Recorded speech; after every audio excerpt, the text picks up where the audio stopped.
Okay, we're gonna call this meeting to order. This is a special meeting of the Board of Trustees. Go over the budget agenda for this coming up year. Anyone who wants to follow along at home on the computer can go to www.youtube.com/user/goepcc. Want to welcome everyone that's here today. Go ahead and call the roll. Mr. Upser. Here. Mrs. Robles. Present. Mr. Mendez. Here. Mrs. Moore. Here. Dr. Graham. Here. Mr. Haggerty. Here. Ms. Nanda will join us shortly. Item number 4, open forum. I don't think there's anybody that wants to talk to us, so we'll go right into number 5, discussion. The floor is yours, Mr. Porter. Judge Haggerty, I'd just let the board know, this is our usual of our board budget workshops that we bring to the board annually. We knew we weren't gonna ask the board to entertain a tuition increase. Normally, we would have, if we were gonna entertain a tuition increase, we would have come to the board in February for a tuition increase. We did not anticipate needing to bring to the board a tuition increase. We've had a lot of moving parts. The state just provided us their near, I say in quotes, near final run, based on House Bill 8 and then some legislation that passed this session. So I was able to provide the near final run for El Paso Community College to Mr. Flores and his team over the weekend. They've been working on this presentation quite diligently, and so we've got what we feel will be near final numbers for the budget. This is the first budget workshop. We will have another in the July timeframe, and then we'll have the final one in August. Before, So, but Yes, before sir. you do, when you do that, just give us your best guess of worst case sure. for what the state will do. Will do, but I want to thank Mr. Flores and his team, many that are in the room, Ms. Zuniga, Ms. Diaz, for all the good work that they've done on this. I want to thank the vice presidents for their work, because we do have budget requests in here as well. I will be working, this is the first view that the board will see. I'll be working with the vice presidents to attempt to trim that. They've trimmed a lot on their own. But we'll continue to move forward. I'm happy to tell you that all of the budget scenarios are a balanced budget. They all have a surplus within those, so we're in a good financial position. But with that, I'd ask Mr. Flores to brief the board of where we are. Thank you, Dr. Serrata. Chair Haggerty, Secretary Graham, members of the Board of Trustees, President Serrata. My name is Fernando Flores. I'm the Vice President of Finance and Administration. I will be providing you an overview of the budget development process. This afternoon, I am joined by Associate Vice President Ana Zuniga, and she put together the revenue estimate projections as well as maintaining the 4-year model update. In addition, we have Ms. Laura Diaz, who's our budget director and guides the process from February all the way to August. She's in charge of coordinating the budget development process for us and does a great job for us in that respect. Before I get started with the PowerPoint presentation, I wanted to add that the presentation today has very preliminary numbers in some respect that will be moving and getting updated through the summer. And so these numbers will change, as Dr. Serrata said, with the next presentations. Excuse me. And so also the goal of the budget development process is to produce a sustainable budget. At the end of the period, what we hope to present for board approval in August will be a sustainable budget. That is our main goal.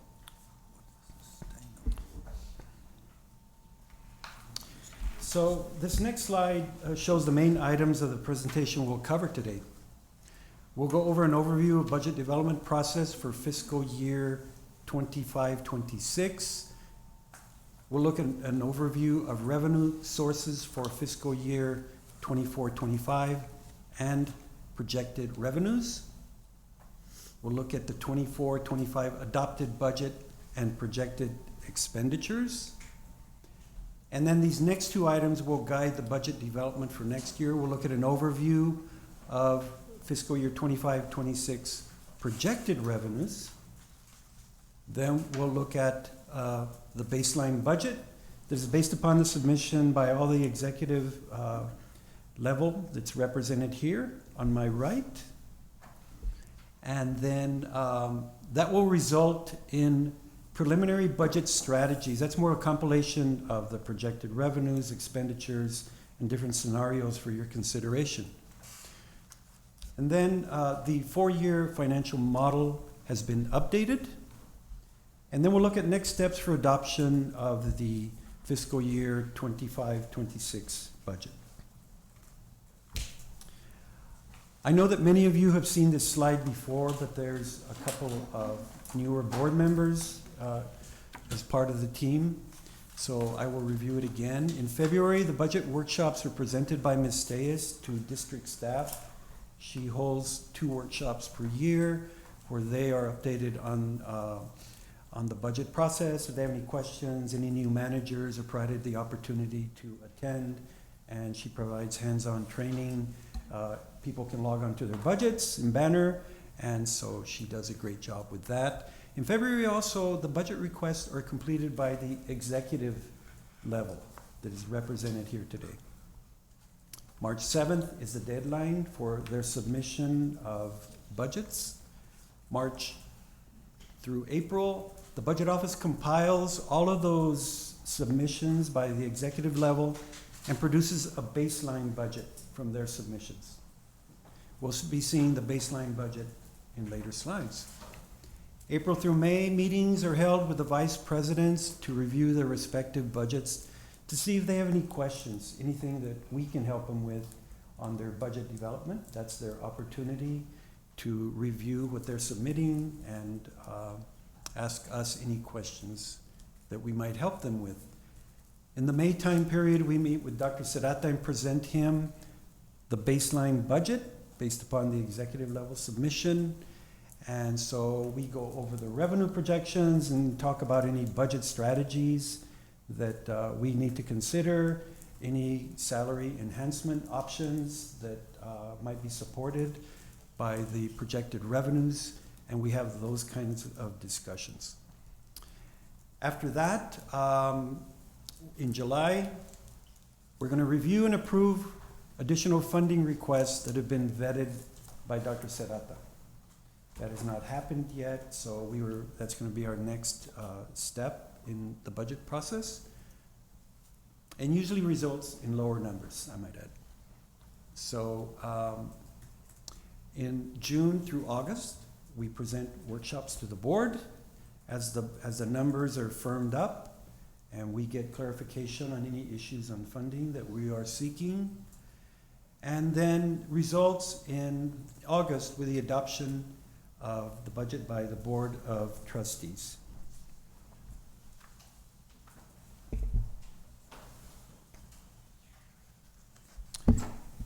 This is overview of the budget development process, a little bit higher level. The process started in February, as I mentioned. We're going to look at current year fiscal revenues, which are the basis for revenue projections for next year. So those are impacted by enrollment, interest rates, things that are happening at the state level, where we base the projections on. Then we're going to look at the 25-26 budget based on rollover of the current 24-25 adopted budget. And it's adjusted for any salary savings from vacant positions and reallocation of funds by the executive level. Additional requests are submitted by the executive levels and are reviewed by the Budget Office and vetted for funding by the President. That is a major step in budget development as well. And then we will evaluate salary enhancement to remain competitive in hiring and retaining faculty and staff.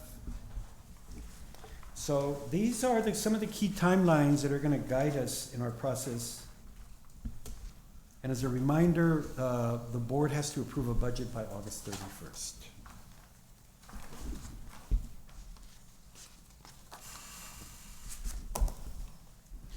So for the current year, this is what the revenues sources look like. For the current year, our budget is $166.4 million, and the revenue sources are comprised by the largest property tax revenue, 73 million, almost 44% of the budget, followed by state appropriations, 44.1, at 26.5% of the budget, tuition and fees, 39 million, 23%. Those are the three largest categories of revenue sources for the district. In addition, we have self-supporting programs estimated at $3 million. Other income largely comprised of interest income, $6.3 million. And then we have overhead recovery. This is recoupment of the administrative cost related to grants and contracts. Grants and contracts allow for entities to charge an administrative fee. It's called an overhead recovery fee. And so that brings in revenue when we manage grants and contracts. So these are the expenditures supporting the current budget that we are operating under. And so the largest category here is instruction, $55.1 million, 33% of the budget, followed by institutional support, almost 51 million, academic support, 20.7, student services, 12 million, physical plant, 13.3 million, followed by public service over here, 3.4, research, 214,000. The classification method here that we're required to follow is prescribed by NACUBO, National Association of College and University Business Officers. So this is the classifications that we have here. Also would let you know that this classification is the same one that you would see in our financial statements. Pardon? Yes, sir? Instructional support, that's salary up to the classroom level, right? Yes, sir. And That's all the faculty? And the faculty, and then instructional support, what does that cover? So institutional support? Yeah, institutional, I'm sorry. That is administrative offices, that is payroll, accounts payable, VP, all the Executive. supporting purchasing, all And then- supporting these. And then academic support? Academic support is the labs, the libraries, Okay, counseling. Got it. What is Thank you. transfers? Transfers are certain amounts set aside to be set to certain funds that support other activities. For example, the transfers, we do a transfer for Texas Public Education Grant of $1.1 million. Texas Public Education Grant is mandated by a law from the state. So that is a mandatory transfer. That's 1.1 million. In addition, we transfer another 1.3 million to the plant fund for ongoing projects. And then we transfer to the athletics program, sport athletics, and then student activities. And then we also do a small transfer to student government. Now, let the record show that Ms. Nara has joined the meeting.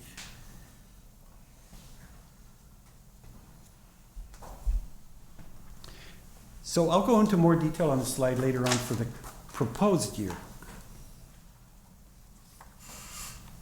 So this same budget now is organized by expense category. So in here, what you see is the largest portion is going to the staff and faculty salaries. So over here on the right, you see faculty salaries budgeted at $56.8 million, 34% of the budget. And then over here, you see staff salaries at $50.3 million. And then here you see benefits at 14.2. If you add those three categories, that represents about 73% of the budget. So that's probably the biggest takeaway from this particular slide, that most of the budget goes to staff and faculty salaries and benefits. Yes, sir? Utilities, go back one.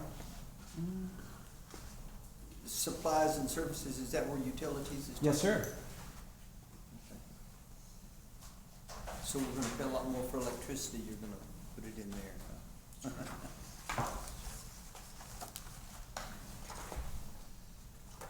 So, we talked about salaries, and then, we have contingency of 6.7 at the top. That contains a biennium reserve largely in it. We talked about benefits, supplies, and services, as Mr. Uxer says, that does include utilities, IT maintenance, software, those kind of things. We talked about transfers, and then a smaller amount to travel, 1.3 million, and equipment, 1.1 million. In addition, in the blocks underneath the salaries classification, you see a breakdown between full-time and part-time in those categories as well.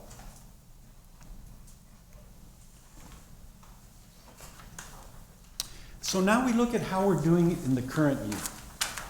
In the current year, what this slide does, it compares the adopted budget right here in 24-25. This is the budget we're operating under. And then the middle column, what Ms. Zuniga did is projected out what we're actually going to bring in.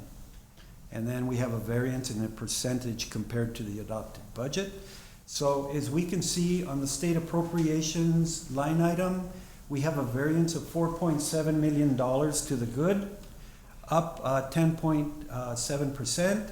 That is because of a dynamic adjustment the college received from the state. We received additional funding because of performance outcomes that were reported.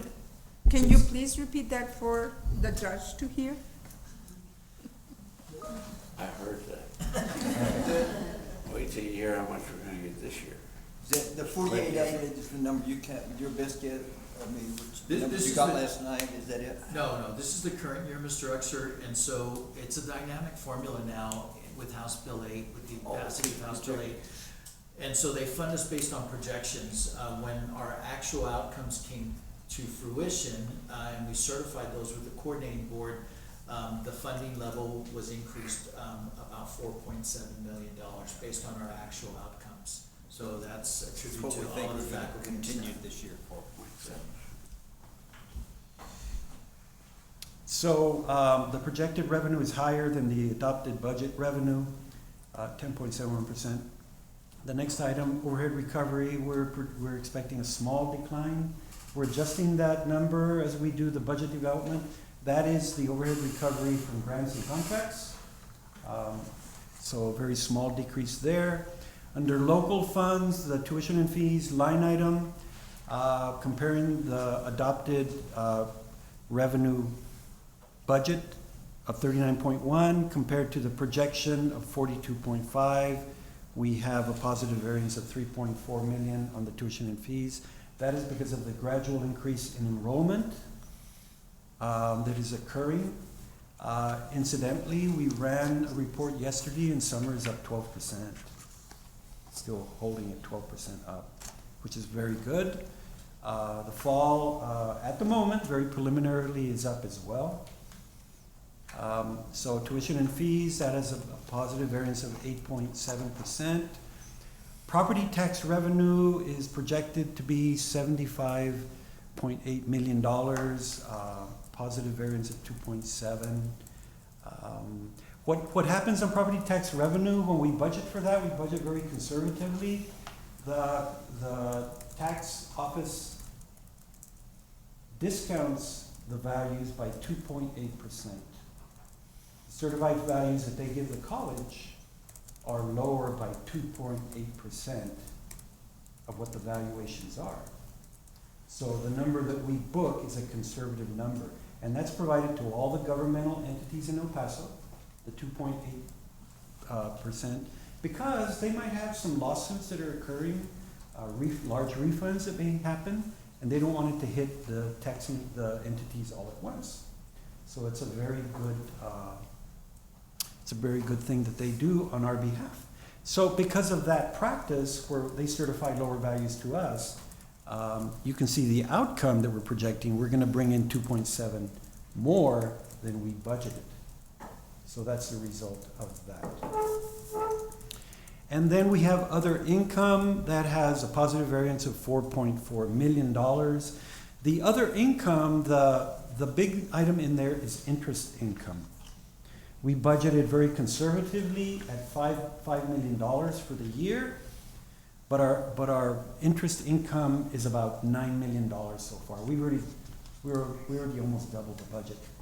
But the reason we don't budget that higher is because interest income is very volatile. And so it's not a good item to build a sustainable budget on. If you budget too high and the interest rates go in the tank, then that's not a very sustainable budget.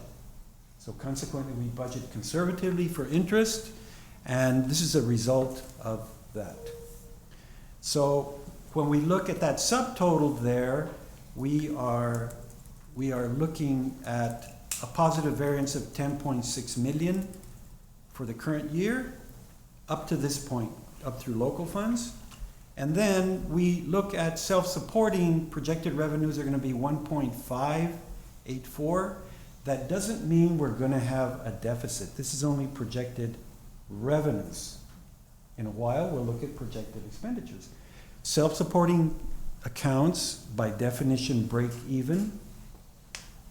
The expenditures should not exceed revenues. So on this revenue chart, when you compare the budget of 3 million for self-supporting compared to the projection, it's a decrease of 1.4 million. All that means is that we didn't have 3 million of self-supporting accounts active within the college. So overall, what you see here, the takeaway from this slide is that we're projecting 180 million dollars in projected revenue compared to the revenues projected in the adopted budget of 166 is an overall positive variance of 13.8 million, 8.3%. And when do we close this? August 31st. Yeah. August 31st, so, Then I'm- we got 3 months, looking good, almost 14 million for 3 months, next 3 months. So you're going to see the $180 million on the next slide. It's going to carry over to the budget status slide. So I'm We're going to, fairly confident in the 180. We are. so this is the budget status slide. This combines what we are projecting as revenue up here, the $180 million from the previous slide. We're projecting that. And then so we did a projection on what we think expenditures are going to come up to. So we project expenditures at $145.7 million. That's what we project out. So that's going to result in a surplus of $34.5 million as we project here as of the end of May. Now, what you see here is we adopted a budget, revenues of 166. We have 180 million coming in. So we exceeded the budget by 13.8 million. That's a part of why we have a surplus. And then on the expense side, we have, we're under the expenditure budget by about 20 million. Those two together result in the surplus that we're projecting of 34.5 million. And that will be used for fund balance to maintain a 25% ratio of fund balance to operating budget. And then also for SACS accreditation purposes, they like to look at a healthy fund balance. So these kind of results result in good reviews by SACS. And also the rating agencies look at your performance. How did you all do? How are you managing the budget? How are your numbers coming in? How are your estimates holding up? So surpluses are very beneficiary. Ultimately, after we hit the 25% fund balance, using some of this, there's still going to be an amount left over that we're going to move to the project reserve for capital projects. Those capital projects will address deferred maintenance and any capital projects for renovations, anything related to buildings and grounds, those kind of things. And as usual, like most entities, we have more need than we have money, so this is very helpful to the district. Are there any questions on this slide? Could you go over the overhead? I Recovery? know that variance Sure. on how we reduce that, or, I know you mentioned contracts. Right here? Yes, that overhead recovery and how we reduced that amount? Sure, so when we're estimating what we're gonna bring in on overhead recovery, we look at all the contracts that the college has with federal agencies, state agencies, local agencies. Some of those contracts allow for us to recoup administrative costs. That's called the overhead recovery rate. So for example, the National Science Foundation allows us to recoup 15% of personnel and benefit costs in the contract. So we estimate what that number is gonna generate, and that is overhead recovery for that one example I have. But some of the contracts allow for overhead recovery, some of them do not. One of the items of contention this year with the federal government is that they are proposing for the National Science Foundation that, which was previously uncapped, you could charge them your internal indirect cost recovery rate. The college's indirect cost recovery rate is 41%. That's very nice. So when you see an uncapped grant, you say, hey, we're gonna recoup 41% to pay ourselves back for having staff support that. Theirs is getting lowered to 15%. That's a result of what's happening in the federal world.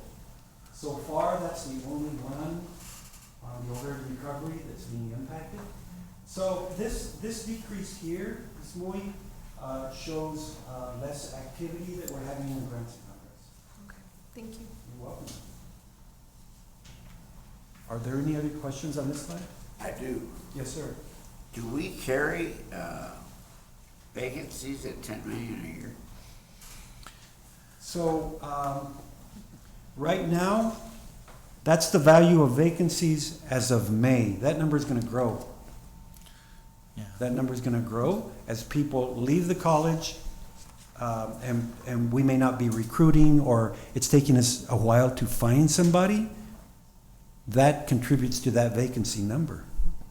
So vacancies are the result of, turnover. And so that number is the dollar value of the vacant positions that we have. But it's also the vacancies that we haven't filled a year, right? Some take years, Judge, some are within this fiscal year, some are within this last couple of months. So it's a variety of all of those respective areas. I've let the vice presidents know that they have full control of their respective budgets. If they have vacancies and they need to merge positions to create a higher level position, they need to add resources to specific positions, that they have full authority within their respective areas to use these vacancies in the way that they see fit. They obviously bring those to me and then I approve them. But this is a little larger than our normal vacancy rate. I want to say last year at this time, we were probably in the $7 to $8 million range. But we're never staffed at 100%. So if you look at the complete budget, it's 166 million, and approximately 75% of the budget are salaries and benefits. 121 million. Yeah, so that is what you're looking at. It's roughly a little less than 10%. 9%. Right. Is that normal for most colleges, or? To be at about 90%, I only have a couple of college experience, but I'd say that in the 90 to 93% is about the normal range for higher ed and for community colleges. Okay, thank you.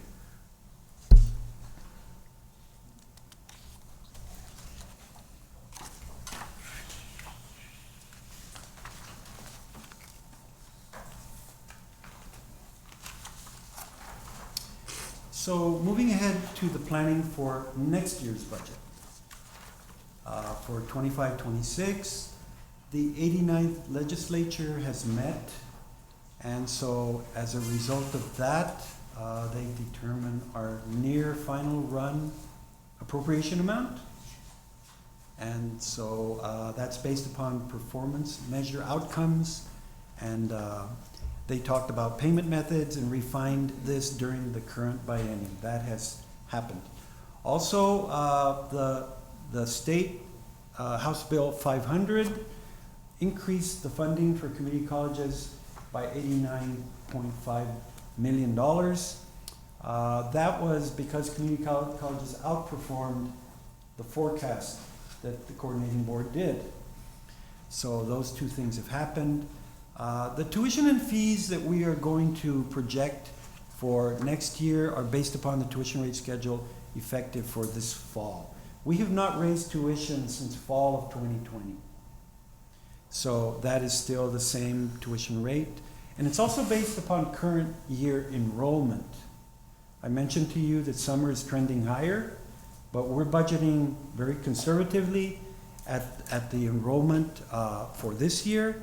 Even if it's projecting higher, not until we see that number, not until we see the dust settle, do we budget the increased amount.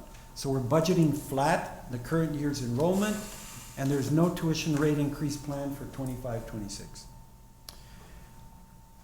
Property taxes, based upon a preliminary taxable property valuation of $77 billion, and new property at $1.6 billion, and a preliminary no new revenue rate of 0.09839 cents per $100 valuation.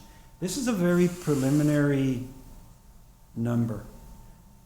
These numbers will change. The city sends us reports once a month. This is going to change. The rate is going to go up, and the valuation is going to go down. People protest, and those kind of things happen, so that's gonna reduce the valuation, and it's gonna drive our rate a little bit higher. Typically, that rate will change by about 3 or 4%. It'll probably go over, Just Dr. over Sata, a 10. little over 10? Yeah, 10.1 probably. But still, the nice trend for the college, if you look at a 5-year trend, in 2020, we were at 14 cents per $100 valuation. We're capped at 15 cents. We're capped. We're close to our cap. So as a result of valuations continuing to go up, that's driving our no new revenue rate down, which is good, because should the college need taxing capacity, we would have it in case of an emergency, like when we had to hire like 40 faculty several years ago, raise taxes in 1819, 4%, to hire faculty. We had the gunpowder to do that. This creates a lot of capacity for the district. Yes, sir. We benefited last year by a tremendous increase in property valuations, correct? Yes, sir. Okay. What does it look like for the next year? Does it look like we're gonna hold property valuation the same? Does it look like refunds will lower it? Are we looking for another big increase? What does property valuation look like? We meet with the Central Appraisal District, Diane Kilgore and her team, and we get updates on what is happening. There's a lot of building going on in El Paso, so that is projecting very well for our property valuations to go up. So we also have come to learn that over these past few years, they've been reevaluation years. In other words, traditionally, the CAD has not reevaluated residential property but once every 3 years. Now, they're evaluating every year. So, But the best guess is the net value of the property will go up. I mean, with all the activity up and the funds and, all the buildings, yeah, you think it'll go up like what, maybe 1%? I mean, I know it's a swipe factor, but. we have been trending about adding about $6 billion per year to the valuation. It's almost 10%. Close to 10%, 9%? Yes, sir. Yeah. Okay. My, Okay, it's my, good enough. my home went up 41%. So, yeah, and I didn't do anything to the house, as my wife would tell you. I was going to keep reminding you that. Yes. So last year, our valuations were 68 billion. Yeah. Now we're at 75. The year prior to that, we were at 61 billion. The year prior to that, we're at 55. So we're doing about 6-7 billion Yeah, the last 3 years. between That's 8 and very 10%, good. Mr. Oxon. That's very good. Now that we keep getting the same, no new revenues, so our essentially tax rate goes down, right? Thank you.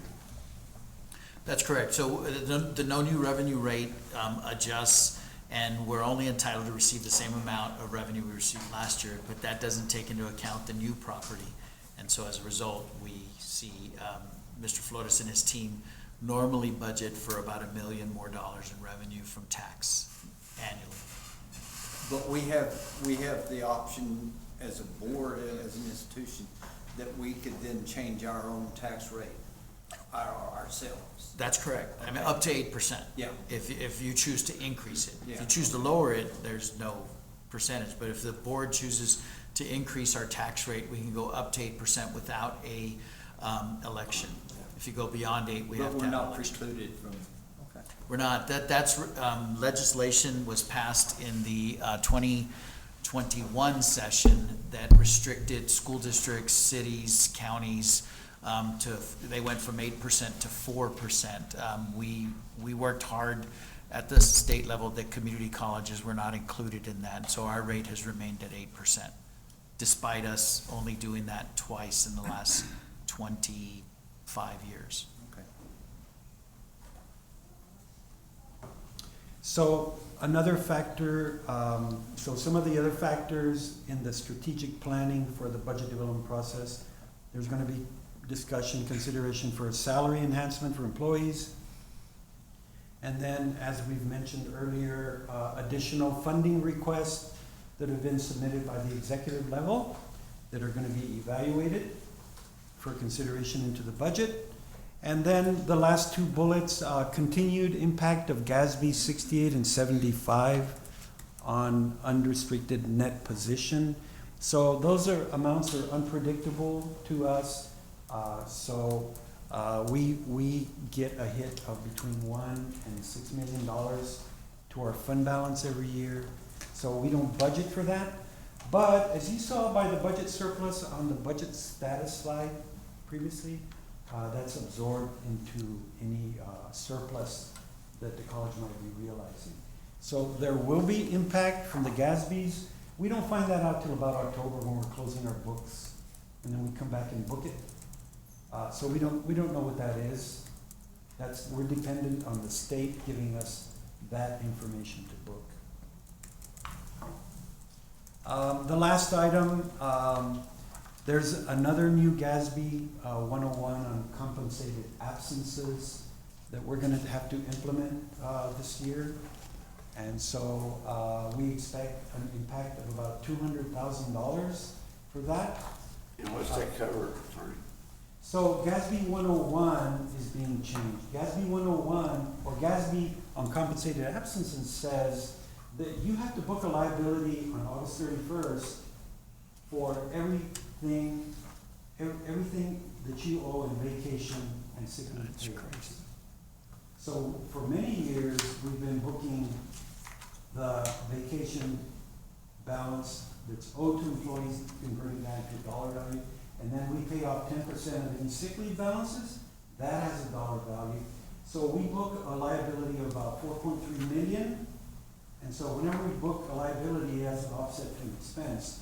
So we've been carrying that in our books. Now, so GASB's come back and said, not only do you have to book that, but you have to project out what people are gonna use in the coming year. So we're gonna have to go through hoops to estimate that, like a 10-page report that tells you how to figure out. Ms. Zuniga, congratulations. On that. So that's gonna result in more expense to us. So about $200,000 we're expecting.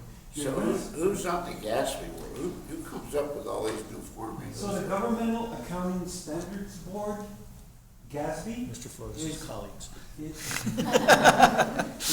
is the standard setting body Yeah. for governmentals.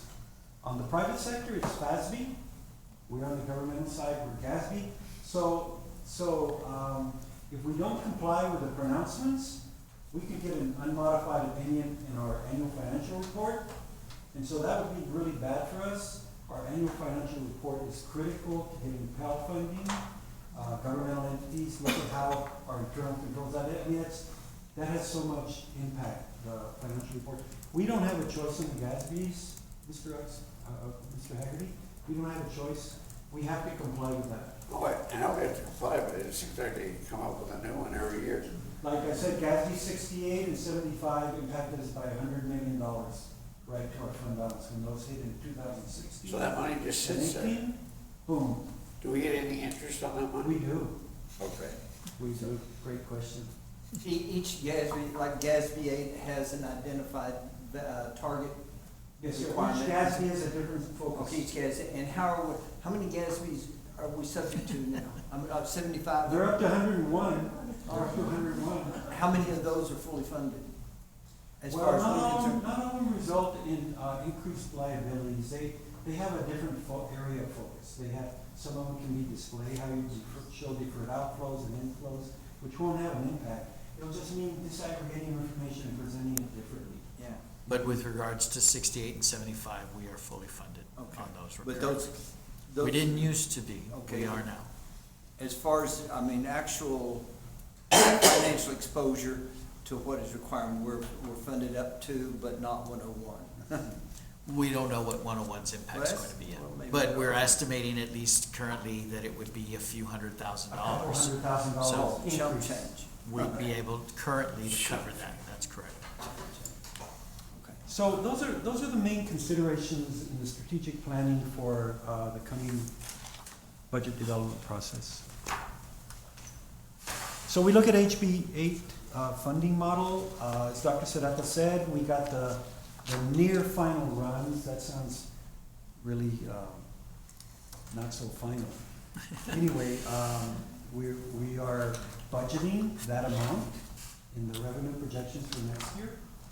And as a review, that's based upon fundable credentials of value, 15 semester credit hours of dual credit. Those are the big performance measure outcomes that we're measured by that result in our appropriation.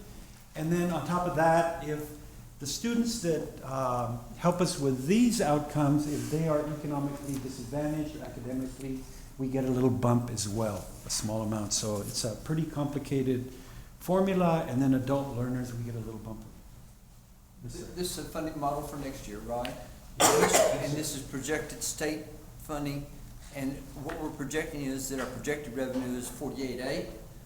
So in Yes, sir. other words, we're projecting about a $5 million decrease in state So, We're not, funded. Great we're not, question. but he'll touch on that shortly. great question, Mr. Oxer. The other piece of that is the FAST funding. So we're gonna talk about that in a little bit. That's And would gonna that be be additive to the 43? That's Yes, sir. correct. Okay. Yes, sir. So we're gonna talk about the FAST.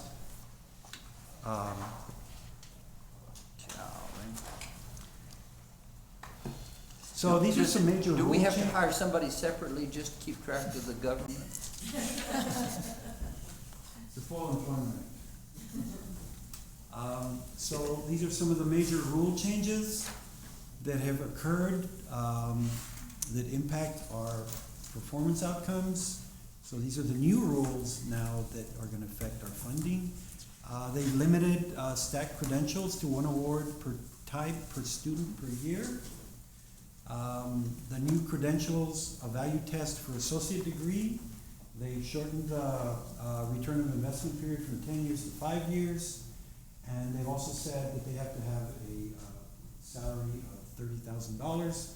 If they meet that criteria, we're gonna get funding for it. If they don't meet that criteria, we won't get funding for it. So exempted from those, from that criteria are education and healthcare degrees and programs that we might have. And also another change is fundable transfer to private and independent colleges and universities.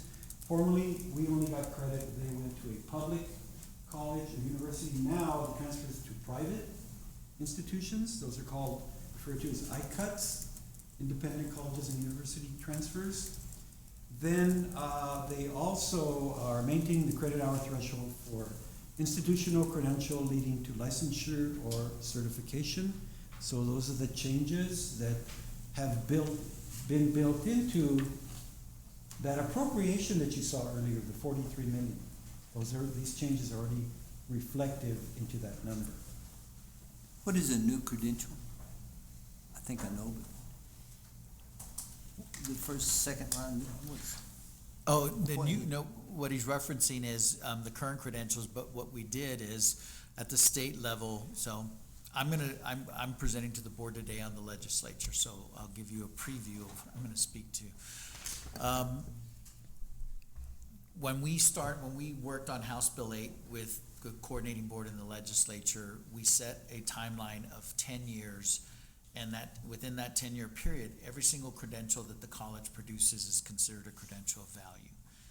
So as we go into the 89th legislative session, so we started that in 23, we got the first funding for it in 23, we turn around and in 25, the legislature meets and the legislature determined that the community college sector was overheating. And so they had to find ways that the dynamic system wasn't quite as dynamic. So we went from a 10-year time frame to a 5-year time frame in 2 years. So that's why not all of our credentials are considered credentials of value now, because some of them take longer than 5 years for the student to see a return on their investment. I just want to know, a credential is like you're certified to be an HVAC tech? No, but what the reference in that is that the new, not the new credential, the credential of value is what's new.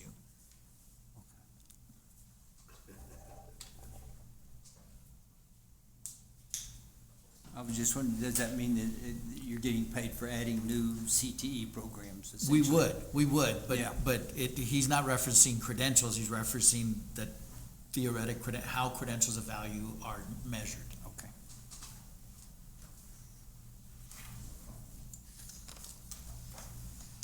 Some other changes are changes in credentials of value to exclude certain associate degrees. Certain degrees are not considered credentials of value for funding purposes anymore. This is a change. If they don't meet the requirement on the 5-year payback period and the $30,000 annual salary, then we won't get funding for those credentials if they don't meet that threshold. The specific areas that are impacted are these right here.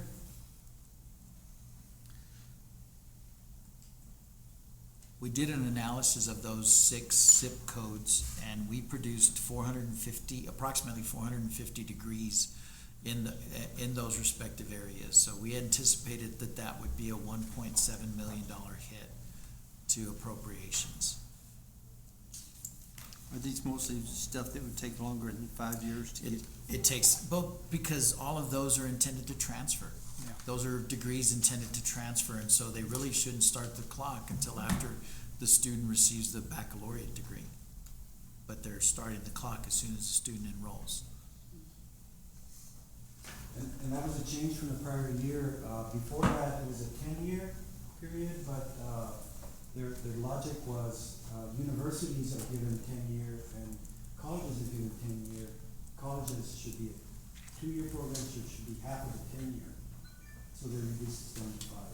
How do you track that? The state tracks it. Okay. Yeah, we submit everything, Mr. Mendez, to the coordinating board. So every year, the coordinating board knows when a student first enrolled, their first time in college student.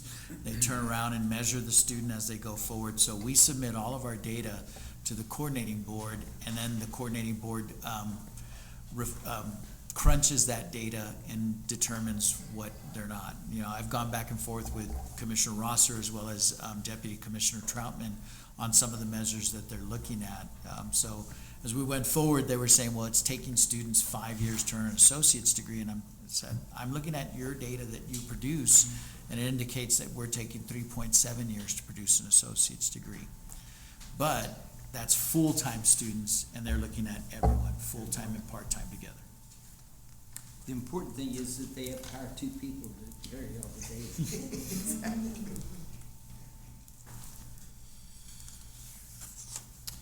So at a very high level view of community colleges, how they got funded this year. So for the current year, the one we're operating in now, the state had awarded $2.2 billion. And so because the community colleges outperformed the year, there's a supplemental funding that increased the funding for the current year to $2.36 billion.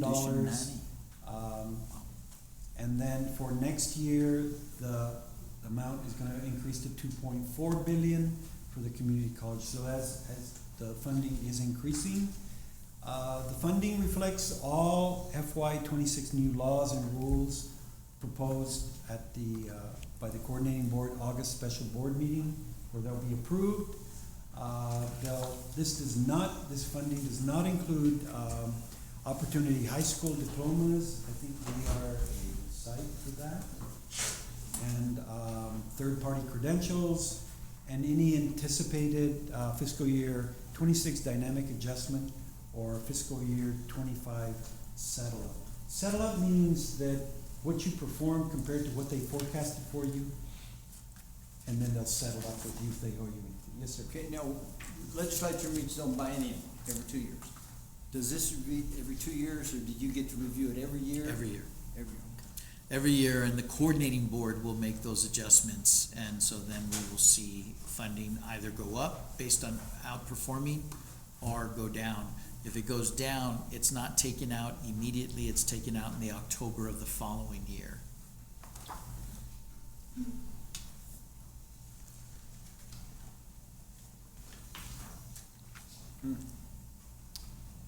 So this talks about how we receive the funding from the state. This week, we're supposed to receive our last installment for appropriation for the current operating year. So we're supposed to receive 25% of the current year appropriation. In September, we're supposed to receive anything that they might owe us for the current year. And so that's the FY '25 foundation payment we're gonna receive in September if they owe us any additional money. And they're gonna owe us a very small amount of money that's still pending. On October 15th, that's the first payment of next year's appropriation, and they give all the colleges 50% of their appropriation in advance. So that's the 50% in October 15th. FY '26 foundation payment, and then if there's any other fiscal year '25 projected settle, that means that we continue to report information to the state, and they compare it to what they projected for us, any difference, if they owe us money, they'll provide it to us on October 15th. So all of this, you cover it up to now, and all those there, is how they slice and dice the 48 million at least this year. Yes, sir. Wow. Hire 2 people. So, the last bullet is, fiscal year '25 projected settle up. What is it? It's the difference between, '25 performance as dispersed compared to how we actually perform. Do y'all have That's called settle up. Keep track. Because they project our appropriation numbers, and then we actually report that we actually are performing, and then they recalculate the dollars, and then there's a difference. That's called settle up. Settle up can also be negative, and some schools have negatives. I think Everybody Collins at their is- desk has their own worksheet. Wow. Some schools have negatives. TAC does some of the work. We don't. Now, there's 18 colleges that the runs just came out. I had an advanced copy of it, and that's why I provided it to Mr. Flores. But they literally just came out while we're in this meeting, 34 minutes ago, to all the presidents in their areas. And 18 colleges are seeing a downward adjustment based on their outcomes. The highest, Collin County's losing $3.1 million. Lone Star's losing just under $3 million. Big colleges, small colleges, or just across the board? Across the board. But those two that I just mentioned are two of the largest in the state. But for them, given their tax base, that's no big deal, right? That's correct. Yeah. So, And so what's the- important to note from those comments and the discussion on settle up is there's inherent risk in our projected revenues. When we budget and we project revenues, there's risk in our budget development. We have to be conservative because things can turn and we have to absorb any decreases. Did you hear that, Dr. Grant? Conservative. But let's go back a little bit. Conservative. So, those are the upcoming payments. Other changes that are happening, so they're also accelerating, there's several reports that the college generates to the state that are required, the report of fundable operating expenditures, the RFOE. Normally that's due at the end of January, so Laura's gonna have to have that ready by the end of December, Laura. So they're accelerating that by a month. That sounds simple on the face, but we have to have the audit done, so we can do that. So it's kind of a cascading thing. We're gonna have to push everything back and organize ourselves to meet those reporting deadlines by a month that are different. The CARET, the Community College Annual Reporting Analysis Tool, was due January 31st. That's moved to December 31st. The annual financial report has the same deadline, but it impacts information going into those other reports. So we're gonna have to finish the audit quicker and compile the annual financial statements quicker so we can get the reports. Yes. Real quick, I mean, it's way high level. Out of curiosity, how is all this funded at the state level? Is this totally funded within this, the state of Texas? Or what I'm concerned about, or curious about, is that if we go through and get rid of the Department of Education in worst case, and you know, the nation goes to crap, do we suffer any kind of exposure if the federal government goes wild and does stupid things? Yes, Yeah. we do. And so the grants that Mr. Flores mentioned earlier, when the administration, these are grants that Congress had already allocated, and then the administration said, we're gonna cap administrative overhead at 15%. And so UTEP felt it much more significantly than we did, but there are grants that we have as well, where that NSF, NIH, et cetera, grants, when they're capped at 15% and they'd already been allocated, I don't have an issue with saying from this point forward, if you apply for a grant, your administrative overhead must be no more than 15%. But within the rules and regulations that existed yesterday, and now today we say, we're gonna cap you at 15% for what we've already allocated, that's caused a lot of havoc across higher education, not just in the state, but in the nation. In addition, there are several grants that the team and I are working on that the college has, that the federal government has frozen and is in the process of eliminating. And we have real individuals that are running good grants that we've had for 20 plus years that we are now gonna lose. Is it mostly at the grant level, for grants, but not the general operations? It's at the grant level on one hand, on the other hand, it's at the Pell. So the BBB, the Big Beautiful Bill from the House version, was gonna impact 360,000 students in the state of Texas that would lose Pell completely. So that's a significant impact to the state, and it would be a significant impact to us. Dr. Amaya, can you remind me what we estimated? We estimated, I think, $9 million of a Pell hit. And so we administer approximately $60 million. So we'd be looking at about a 15% hit to Pell. And this is an unknown deadline, right? It's on the Senate side. The Senate fixed a lot. Senator Cassidy from Louisiana, the chair, fixed a lot, but it has to go back to the House, and the House has to agree to those. Wow.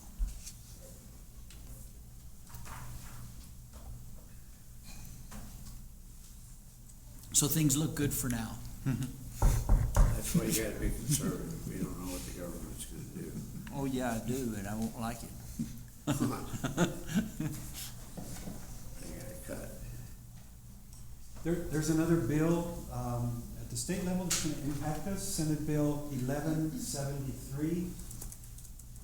And so, that bill proposes, or is changing the threshold for competitive bidding from $50,000 to $100,000. Okay, so, that will be effective September 1st, 2025. That's significant and brought to the presentation today for discussion,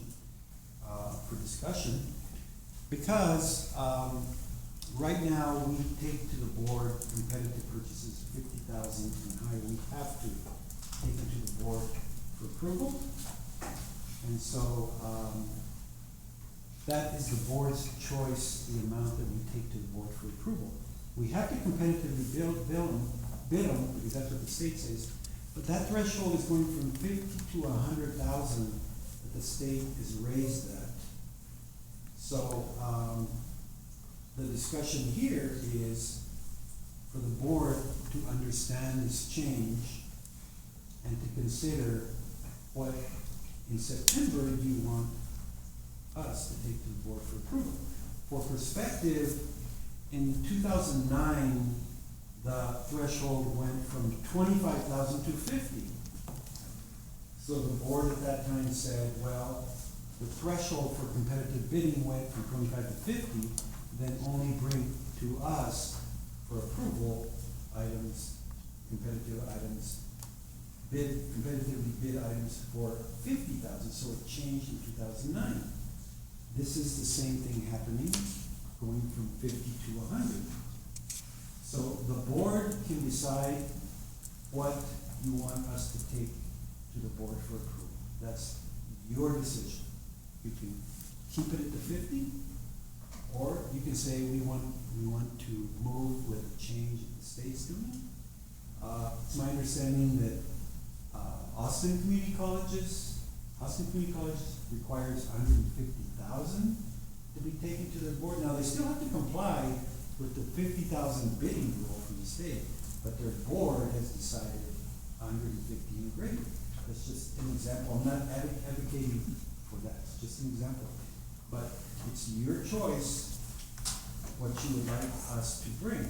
Now, the potential impact, if we only take items 100,000 and more to you, there'll probably be a reduction of about 60% in the items that are taken for your approval. So that's the impact of this.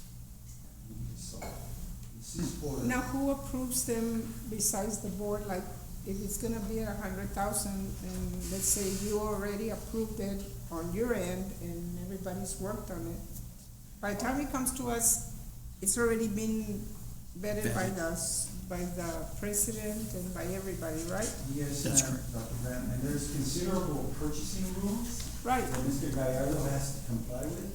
Yeah. Tons of competitive bidding, different rules that his office complies with to stay within the law. All of that has happened. The bid has been evaluated by a committee, and then the best choice made. It's a very rigorous. So I don't think we've had problems in that, with the bidding process. Maybe many years ago, there were some issues, but Except you, Judge. that was the judge's fault. He was here. But I'm comfortable with with moving it to 100 and then Because get it. I think they did because of inflation and the cost of stuff going up. I think that's And accurate. they've done it from 2009, and I'm surprised they didn't go higher. And then- I don't have any problem with 100,000.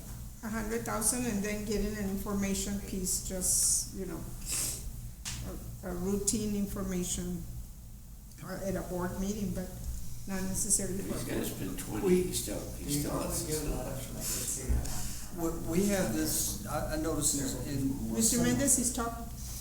Do we get certain contractors? Do you get several contractors? We get a lot of contractors. No, but let's say you were gonna bid like the air conditioners, you get quite a few. We do. Oh, bids, We yeah. do. For that type of work, we pre-approved a large pool of contractors. Maintenance, repair, and operation called MRO. The state list. and the So state. in July, August, we bring a long list of recommended vendors for your review. And then for each vendor, we put a threshold that we cannot exceed so that we can go to them quickly. Many times fiscal plan is working through emergencies. Too many times. We go quickly to these vendors and they're based upon good reputation, Purchasing keeps notes on performance. So we have a list that's brought to you with a threshold that we go to. Mr. Oxford had a question. Oh, I was just, so I was going back, they say that there's this composite bidding process that a group of, now, how does that compare to, that doesn't change with this rule right here? It does not. What Okay. Mr. Flores was describing, Vice President Flores was describing is exactly the case. It's similar. We have, purchasing has a set of rules that they have to follow. Yeah. And it's also the one that, don't you have that already vetted by Region 19 also for? Yes. So we have pre-approved cooperatives. We have I cooperatives. couldn't remember where. Just to give you an idea, the purchasing procedure is 26 pages long. Only because Mr. Gallardo could have 27. But it's a very detailed, extensive, and that area is always looking at the law. They're very good at complying with the letter of the law. Very high. I think that's why we're so comfortable with it going to 100, because, you know, he's such a, The controls, they're very good controls Yeah. within that area. And you said Austin went all the way to 125 or 115? So we have that ability to, It's your come choice. December to, it's not necessarily this threshold. Correct, you are correct. so, So that's I think just most for of us- discussion, just for discussion yeah, at this but I point. think most of us are comfortable with 100 when it comes to decision making. Thank you.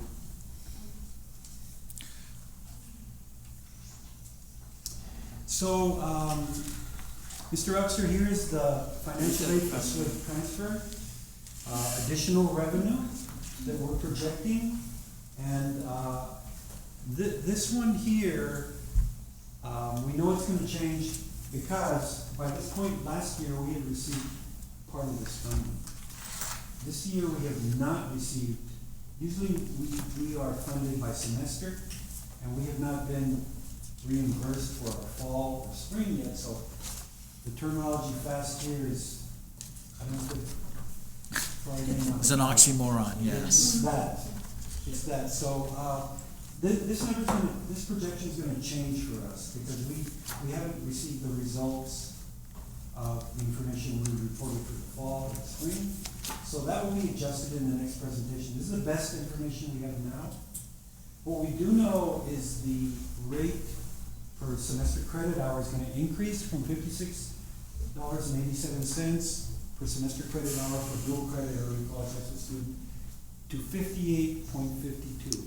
This projection of 5.4 million is basically from information we did in 2024, because we haven't gotten 25 information, so it is going to change, but we're still awaiting payments for the current year. So this is the other part of our appropriation number that we have in our projection. Under benefits, we know the state is increasing health insurance rates by 8%. And so, another of the must-be-funded items you're going to see is related to this 8% increase in health insurance and dental insurance. So we are asking for an additional $450,000, supplement our budget for health insurance, and then, 25 for the dental indemnity. It's because of the state increasing that rate. Now, what we haven't seen yet, so we fund 50% of the health insurance cost, and we receive an appropriation from the state for the other half of about $7,003,000. We don't know what the new appropriation is yet.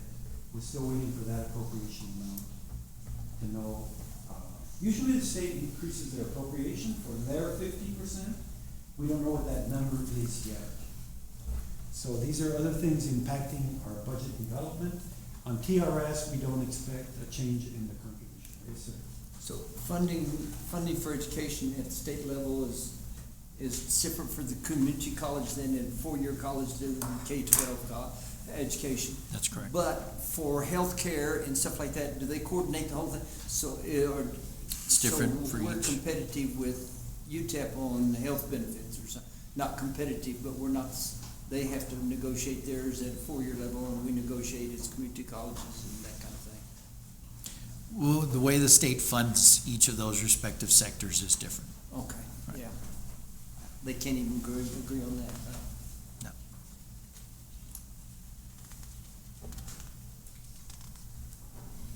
So towards developing the 25-26 budget, these are the projected revenues for 25-26.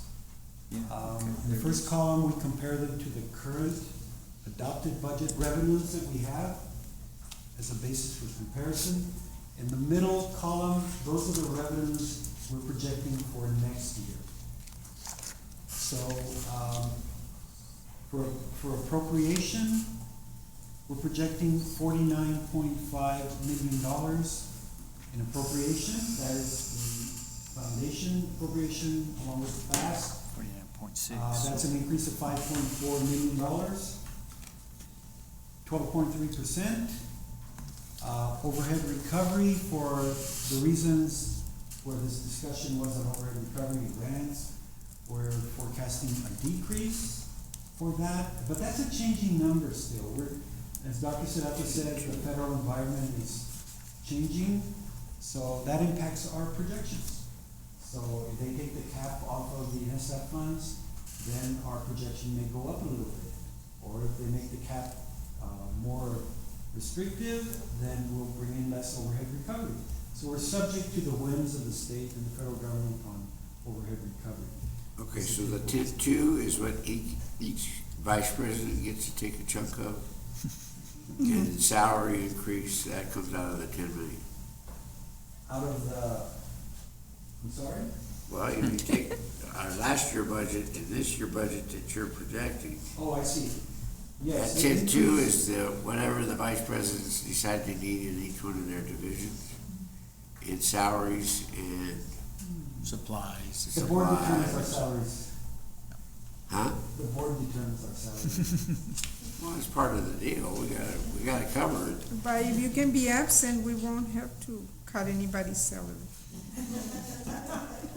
But that's the. I can guarantee you, we're not gonna decrease anybody's, salary. That's what we're looking at, Judge. That's what we have available to us as we continue to move forward and project the budget. This is what you get to work. 10.2 is what we have to work with, that's correct. That's all I wanna be. Based on the base budget. Okay. So moving to the revenue projections for local funds. On the tuition and fees line item, you see projected tuition and fees of $42.5 million.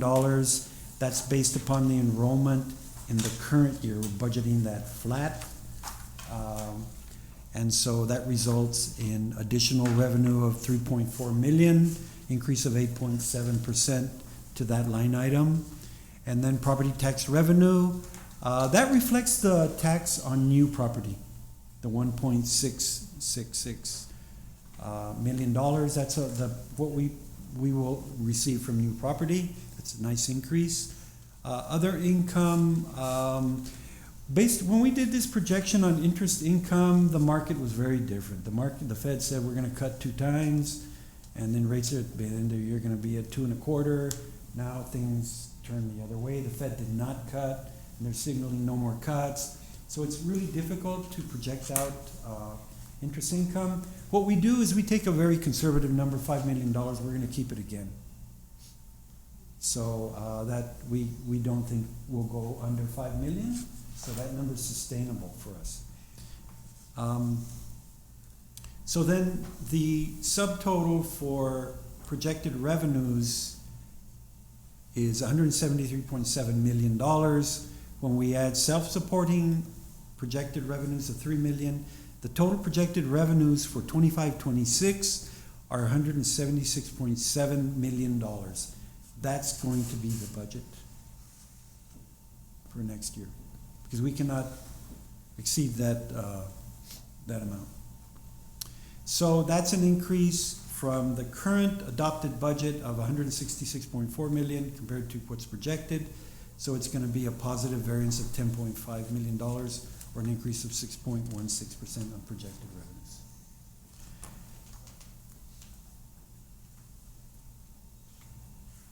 So now we see those projected revenues. If we were to disaggregate them and show them by type, property tax revenues expressed as a percentage is 42.2% of the total projected operating budget, followed by appropriations, $49.5 million, 28%, followed by tuition and fees, 42.5% or 24%, followed by other income, which is interest, and followed by self-supporting and overhead recovery. That will comprise the projected budget for next year, and that's how the revenue sources would break out. So now we look at the baseline budget. This is all the submissions from the executive level. This is what the budget office did in the May time period, taking all the submissions from the executive levels and compiling a baseline budget based upon what they submitted.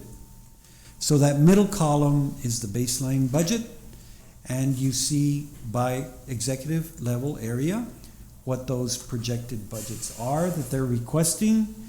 And so it comes to $162.4 million compared to the adopted current budget of $163.4. That's a decrease of $1 million. There's a couple of variances that are large in here. If you look at the $1.2 million decrease there, but you see an increase in the line item row below, that's because in the instructional area, they did some reallocation. They moved some programs from one area to another. So the area they're going into is an increase. The area they're coming from is a decrease. So the workforce and continuing education decreased by 1.2 million. However, those areas moved over to workforce instruction and workforce education, 616,000. This reflects the movement of position, vacant positions, and filling them at lower levels. This reflects the movement of positions largely. This will continue to move all the way through August the 31st. This is a baseline budget as of May 31st. Laura's team will continue to work on adjusting the baseline budget all the way through August 31st. So this is the baseline budget as we project. And so when you add in the self-supporting accounts down here, totaling $3 million, we're looking at a baseline budget of $165.5 million compared to the current operating budget of $166.5, basically down $1 million. Yes, sir? I'm just looking, so you had $1.2 million and you get 660, there's still 602,000, and you add to that the 278,000, in other words, almost $900,000 that you're taking out of that, which is essentially the bottom line. Everything else balances out. Where's the other, I mean, how come you lost $600,000 in workforce and somebody's not complaining about I lost, we gave you $600,000 back. No, you lost 600, and you lost almost $300,000 out of finance. Who gave that up and why? So in finance, the 278,000. Yeah, the 300,000. So we maintain a clearing account.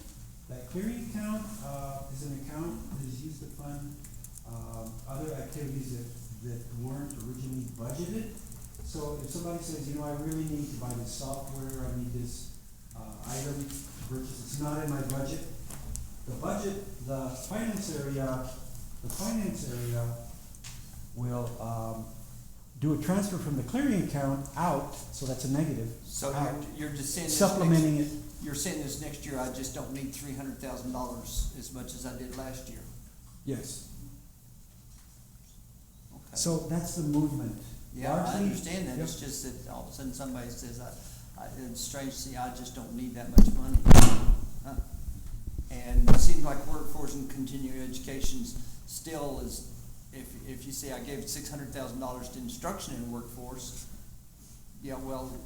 workforce and continuing education is still losing $602,000, and so, okay.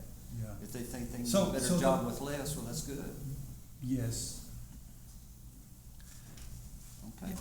a lot of these are also based on retirements, Mr. Action. So you have a faculty position that's been in the position for a number of years. We're going to recognize at our board meeting Russ Myers, who's a great faculty member, has been with the institution for a significant period of time. His wage has increased every year, So and then when he he's gone, retires, we're able to hire a faculty member at a starting Save wage. $600,000 when Not, you retire. well, depending on how many retire, Oh, theoretically more we than could. one. Absolutely. Yeah, we got one. So you're It's both- just you're good that both you can see retired. people, the net effect is that, hey, I can do a better job next year.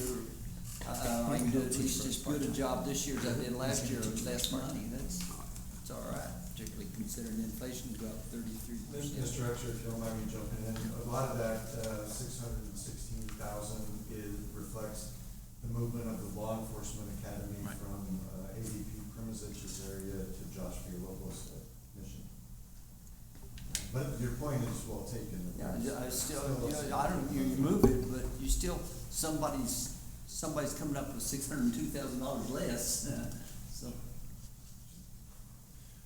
Another, so doing more with less, we did eliminate some duplication, so we had two offices running very similar customized training and grants, and realized with the retirement of one of the directors, we could merge those two offices into one with one director, and so that's some of the savings there as well.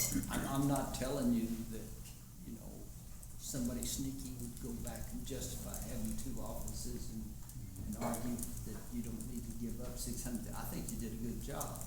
Myself, I would try to hide that second office and see if I can. So I think your point is extremely well taken, Mr. Herxer, given the fact that you'll see slightly later in Vice President Flores' presentation that we're gonna make some adjustments because, so when we do a salary enhancement for our faculty, we say a portion is going towards the table and a portion is going towards a theoretic raise. The employee, the faculty member receives all of it, but we adjust the table, and we've never done that on the staff side. And that's part of the reason some of those vacancies are still vacant, is because we're having a harder time competing for staff, particularly at lower levels of the institution or starting pay. And so what I've asked the staff to do is to make according adjustments to tables for staff so that in the future, we won't have the same challenge. So you're saying it's all IT's fault that? No, no, I'm saying that in the past, it wasn't just something that we did, and I've asked Vice President Flores and AVP Field to work on that for us so that we don't have as hard a time recruiting. So you're gonna see a significant number, probably in the $600,000 range, that is going to be an adjustment to tables so that in the future, we won't have $10 million of vacancies. Okay. That's good. I still would hide that second office. It's a good thing you're not running that program. It would be fully justified. I can make paperwork like you wouldn't believe.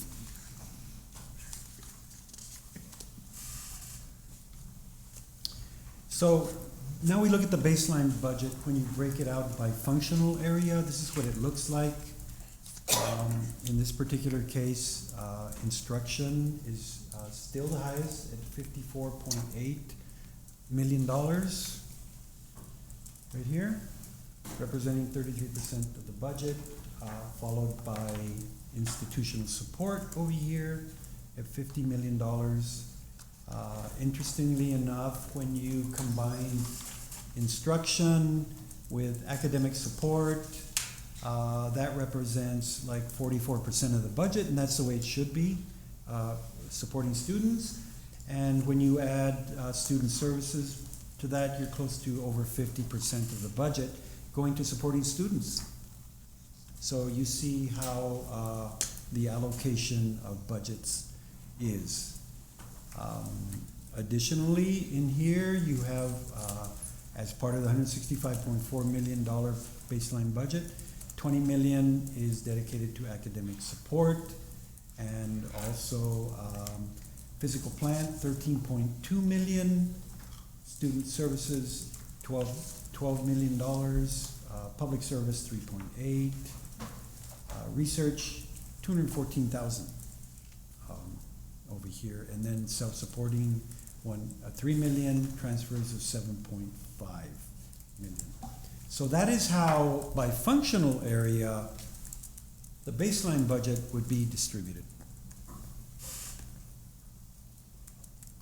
If we look at that same baseline budget by expense category, then you look at it going like 73% to salaries. When you consider faculty salaries of 56.5 million, and then you have staff salaries of 50 million, and then you have benefits of 8.5 million.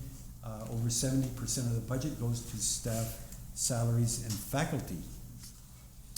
The rest of it is distributed to supplies, 28 million, transfers, 7.5, a small amount to travel, 1.3, equipment, 1.1, and then contingency up here, $6.5 million. This contains a biennium reserve in case appropriations do not come through. Something happens at the state level and they cut funding on something. This is just in case. That is mitigating the risk in budget development by doing that. So this is how, by expense category, the baseline budget, which is a starting point for the budget for the year, is broken down. Now, these are the additional funding requests. This is preliminary, and so it's broken down into two categories: the critical needs. Those are must-be funded items. Central Appraisal District has raised their budget. They pass on the prorated share to the different taxing entities. Our proportionate share is $69.9 thousand. Insurance rates keep on rising, and so Mr. Gallardo projects needing $264,000 more for rising insurance rates. We talked about GASB 101. The impact of implementing that, it's going to have a hit of about $200,000. We talked about the 8% increase in health insurance, $450,000. Medicare, as in payrolls go up, then the related payroll taxes go up. In this case, it's Medicare. We're estimating $80,000 increase. The dental insurance is also tied to the 8% increase from ERS for insurance rates, and then the reserve for TRS ORP appropriation. So that's the matching portion that the employer pays, largely TRS. So we have more employees. Our proportionate share of that is half of 8.25, so resulting in $210,000 more that we're going to need. And then IT software. Some of the contracts have built-in escalation clauses, 10 or 15%. So those are increases related to software maintenance that are built in to the contracts. So the critical items total 1.665, 1,665,000. You're going to see that number in just a little bit on the budget strategy slide. And so these other funding requests are the ones that are being vetted by Dr. Serrata, and they're broken out by executive level here, and those total $2.4 million at the moment. I can see where that 600,000 you saved me has now been invested in 1.6 million in essential request. So you saved me 600,000 and you wanted 1.6 back. Okay. Very good, very good. So these are the additional funding requests and the two categories within that category that are being considered. So this is where everything gets collapsed together. This is one slide that brings in your projected revenues of 176 million. And then we just talked about the baseline budget, 165.5 million. That yields an initial budget surplus of $11.2 million. Now, we just talked about the must be funded on the additional funding requests of $1.6 million. And so the next item here is a 6% adjustment to the salary tables that Dr. Serrata mentioned is going to help us with recruiting and retaining staff. Associate Vice President Marlena Field and her team have done a process to adjust the tables by 6%. And so the impact of that would be an increase of $672,080. I would say that $400,000 of that is related to full-time staff. The other 200,000 of that number is to bring anybody making less than $10 an hour up to $10. And that's about 282 part-timers. We still have people making less We than do. 10? I thought we agreed at the last, even when Christina was here, that they were going to, We've worked on it, Dr. Graham, and we have a good handle on it at this point, where we believe that this will cover all employees. We had a number of part-time employees that were under 10, and then some of our work-study areas. How many employees did you say? How many? The part-time employees, it'll impact 125 part-timers making less than $10 an hour.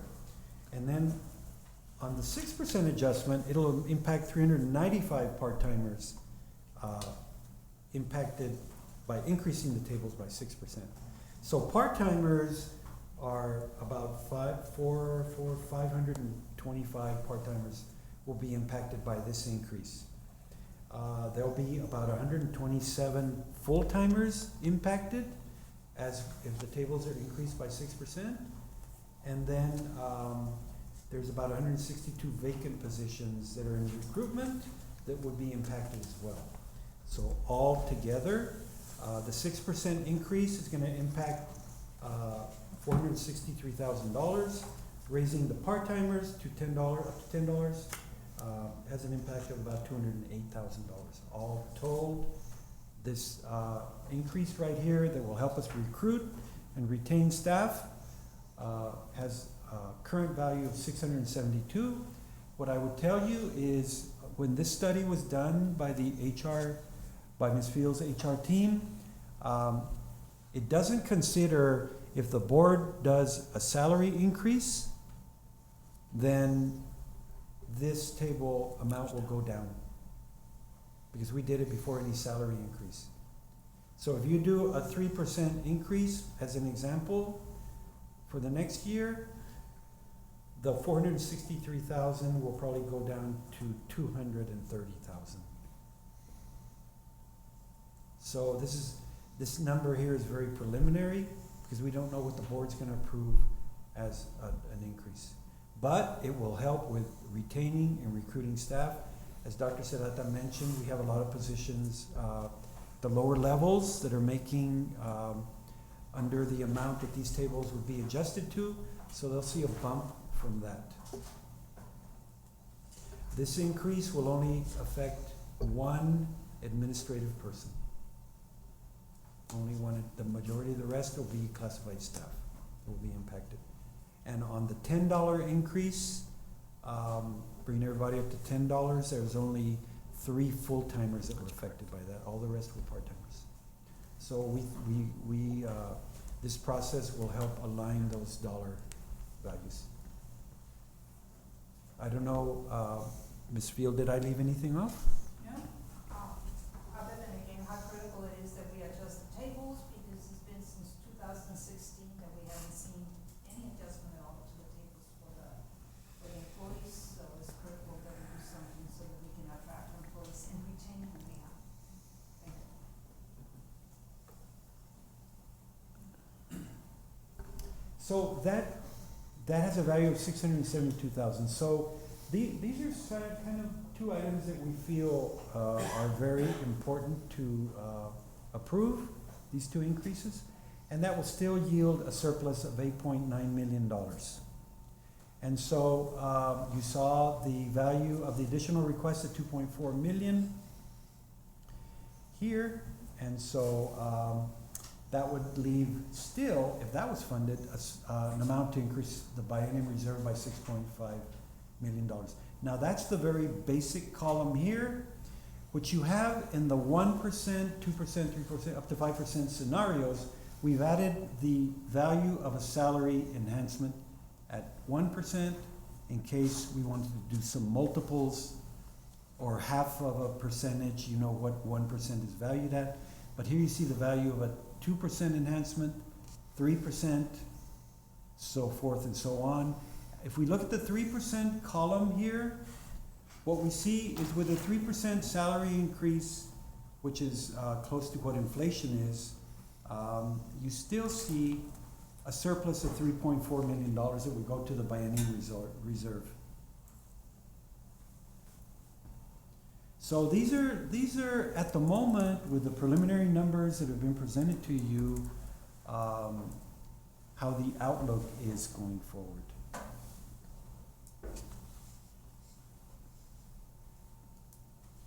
Are there any questions related to this? So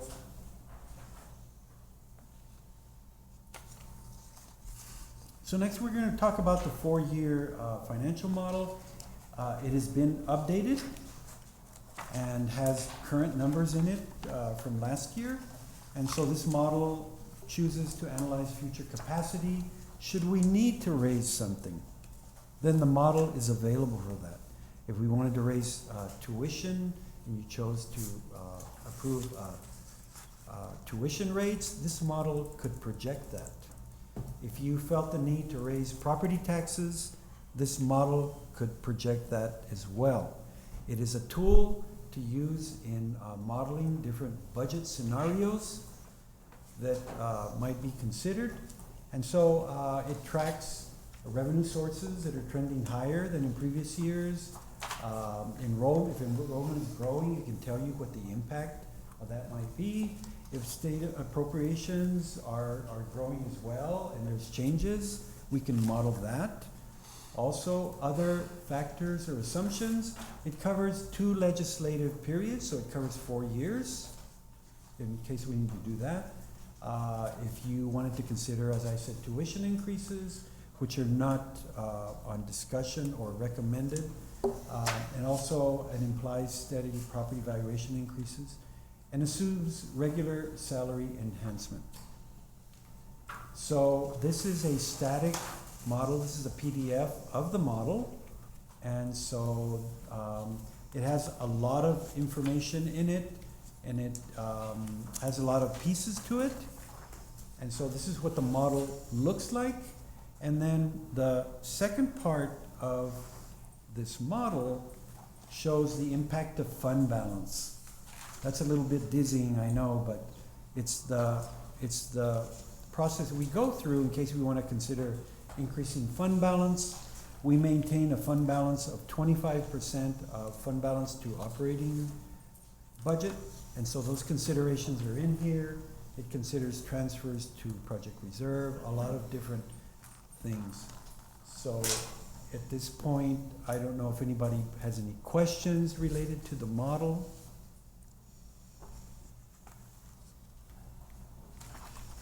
Oops.